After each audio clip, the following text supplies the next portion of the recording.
বন্ধুরা, এই যে রুটি দেখছেন, এই রুটিটা বানিয়েছে আমার গিন্নি।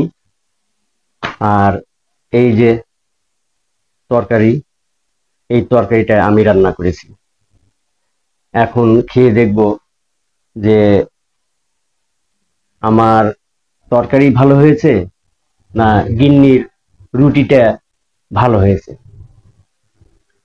যাই হোক, আগে গিন্নি রুটিটা দিয়ে টেস্ট করে দেখি কি অবস্থা। রুটি মাশাআল্লাহ খুব সুন্দর হয়েছে। এখন তরকারি দিয়ে খেয়ে দেখি কি অবস্থা হয়েছে। মোটামুটি, তবে এই তরকারিটা যদি ও রান্না করতো তাহলে আরো বেশি টেস্টি হতো। যাই হোক, কোন দিতে আমি নিজে করেছি না, এখন যা হয়েছে তাই তো খেতে হবে। যাই হোক, আমি যা খাচ্ছি, যে তরকারিটা রান্না করে খাচ্ছি, এটা কিসের তরকারি তা আমি আপনাদেরকে জানাবো। আমরা যে সমস্ত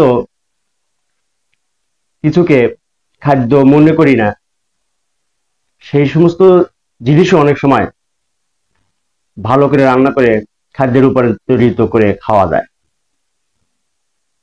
এই বছর আমি এইটাই বুঝতে পেলাম। তো আপনারা দেখতে থাকুন আর আমি খাবার খেতে থাকি।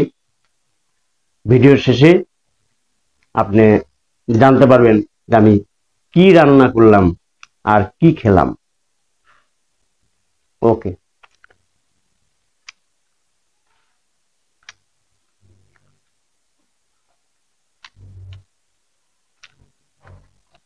বন্ধুরা, এতক্ষণ আমি যা খেলাম তা রান্নার আগে কিভাবে প্রসেস করেছিলাম তাই দেখাচ্ছি। অনেকেই প্রসেসিং দেখেই বুঝতে পারছেন যে আসলে এগুলি কি। তারা কমেন্টের মাধ্যমে আমাকে জানাবেন। আর যারা বুঝতে পারছেন না তাদের জন্য আছে পরবর্তী আকর্ষণ। এর নাম কি জিনিস তা জানিয়ে দেওয়া হবে।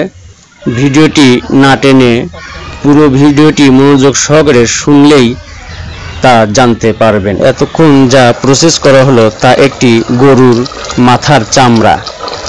যাই হোক, এখন রান্না হচ্ছে আর রান্নাটি আমি নিজেই করছি, যদিও অভ্যাস নেই।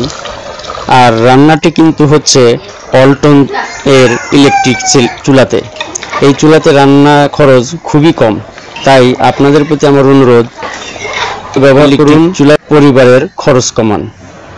রান্না শেষে এই তরকারির কালারটি দেখছেন, নিশ্চয়ই কালারটি ভালো হয়েছে। কেমন হয়েছে তা তো ইতিমধ্যেই আপনারা জেনেছেন। ভিডিওটি সম্পূর্ণ দেখার জন্য সবাইকে ধন্যবাদ। সবার সুস্বাস্থ্য কামনা করে বিদায় নিচ্ছি। আল্লাহ হাফেজ।